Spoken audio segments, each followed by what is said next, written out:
નમસ્કાર, જય વિશ્વકર્મા. સૌ જ્ઞાતિબંધોને મારા જય શ્રી કૃષ્ણ.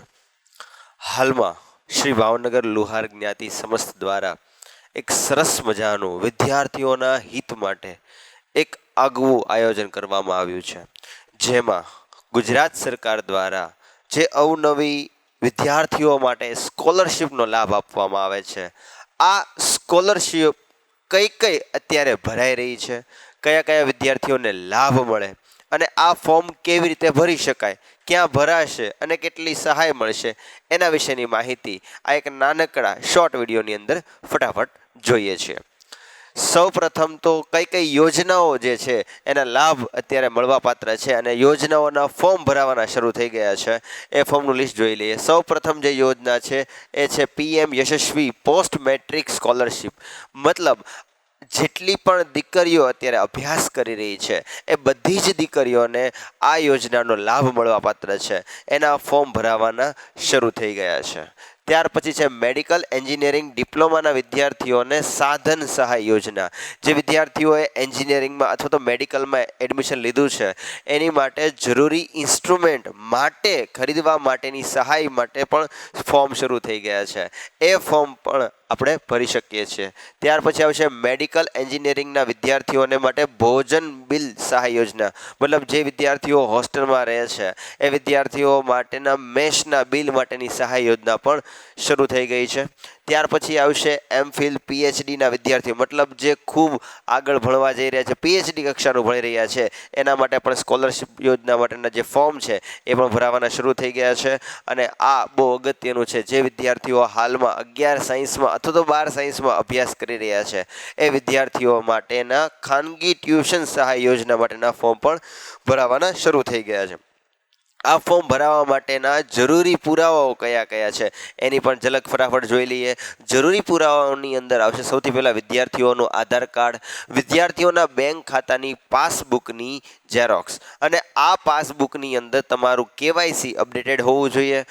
રેશન કાર્ડની અંદર પણ આધાર કાર્ડ લિંક કરાવેલું હોવું જોઈએ. ઘણા બધા વિદ્યાર્થીઓના હજી સુધી આધાર કાર્ડ જે છે એ રેશન કાર્ડ સાથે લિંક થયેલા નથી, તો જો એમાં KYCમાં તકલીફ હશે તો પણ ફોર્મ ભરવામાં તકલીફ પડી શકે છે. ધોરણ 10 અને 12ની માર્કશીટની ઝેરોક્સ, ત્યાર પછી LC બોનોફાઇડ સર્ટિફિકેટ, જો ભણવાનું પૂરું થઈ ગયું હશે તો LCની ઝેરોક્સ આવશે. અને જો ભણવાનું 11-12 સાયન્સવાળાને શરૂ હશે તો એની માટે સ્કૂલમાં જશો એટલે તમને બોનોફાઇડ સર્ટિફિકેટ કાઢી દેશે. ત્યાર પછી જો ફીસ ભરેલી છે તો એની ફીની પહોંચ પણ જોશે. પિતાના આવકનો દાખલો, પિતાના આવકનો મતલબ જે વાર્ષિક આવક હોય એનો જે દાખલો છે જે મામલતદાર કચેરીમાંથી મળતો હોય એ પણ તમારે જોઈશે. ત્યાર પછી નોન ક્રિમિલેયર સર્ટિફિકેટ. આ નોન ક્રિમિલેયર સર્ટિફિકેટ જે છે એ બધા જ વિદ્યાર્થીઓ માટે આવશ્યક છે. તમે કોઈ ક્રિમિનલ એક્ટિવિટી નથી કરેલી એનું એક સર્ટિફિકેટ છે. આ સર્ટિફિકેટ 3 વર્ષ સુધી ચાલે છે. એટલે તમે જો આ વખતે ફોર્મ ભરવા માટે તમે લઈ લેશો તો આગામી 3 વર્ષ માટે પણ આ ચાલશે. ત્યાર પછી છે હોસ્ટેલમાં રહેતા હોય તો હોસ્ટેલની જે ફીસ ભરેલી હોય એની એક પહોંચ, જાતિનો દાખલો, આપણે જે SCBCનો જે દાખલો હોય છે એ પણ જરૂર પડશે. ત્યાર પછી જે વિદ્યાર્થીઓને રિન્યૂ કરવા માટેની હોય તો કોલેજવાળા વિદ્યાર્થીઓ માટે જૂના વર્ષોની જે માર્કશીટ છે એની પણ ઝેરોક્સ આવશ્યક છે.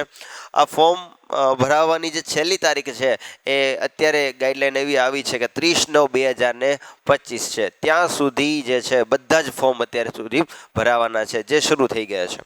અને આ ફોર્મ બધા ભરાઈ જાય પછી તમારે અહીંથી એક ઝેરોક્સ કાઢી દેવામાં આવશે અને એ તમારે શાળાએ સબમિટ કરી દેશો એટલે ડાયરેક્ટ જે સ્કોલરશિપ મળવાપાત્ર છે એ સ્કોલરશિપ સીધું જ તમારા બેંક એકાઉન્ટમાં, એટલે કે વિદ્યાર્થીના બેંક એકાઉન્ટમાં ડાયરેક્ટ ફંડ જે છે એ જમા થઈ જશે. આ ફોર્મ ક્યાં ભરાશે એની માટેની અમે એક સહિયારા પ્રયોગથી એક ટ્રાય કરી છે કે Karmayog career institute Shri Mangalam hall ખાતે શ્રીનાથજી રોડ ભરતનગર છે, ત્યાં આગળ આપણે ફોર્મ વિના મૂલ્યે ભરી આપશું. અને તમારે જો ફોર્મ ભરાવવા માટે જો અહીંયા આગળ આવવું હોય તો તમારે આ જે નંબર આપ્યા છે એમાં ફોન અથવા તો મેસેજ કરીને તમે જાણ કરશો, જેથી શું થાય કે ઘણી વખત કેવું હોય કે સાઇટ હેંગ થતી હોય અથવા તો એકસાથે ઘણા બધા વિદ્યાર્થીઓ આવે તો રશ થઈ જાય, તમારે વેઇટ કરવો પડે, અહીંયા લેક્ચર ચાલતા હોય. તો એટલા માટે એક વ્યવસ્થાના ભાગરૂપે તમે જો આમાં નંબર ઉપર જાણ કરી દેશો તો એક તમારો એક ટાઈમ સ્લોટ ફિક્સ થઈ જશે અને એ પ્રમાણે તમે આવશો તો તમને કોઈ પણ પ્રકારની હર્ડલ નહીં પડે. બરાબર છે? તો આ હતી માહિતી આગામી જે આપણે ફોર્મ ભરવા જઈ રહ્યા છે એની માટેની છે. તો જે પણ પણ વિદ્યાર્થીઓને જે પણ જ્ઞાતિ બંધુઓને આનો લાભ લેવો હોય તે અવશ્ય સંપર્ક કરજો. આપણું જે સંપર્ક એડ્રેસ જે છે એ તમને અહીં આગળ દેખાઈ રહ્યું છે.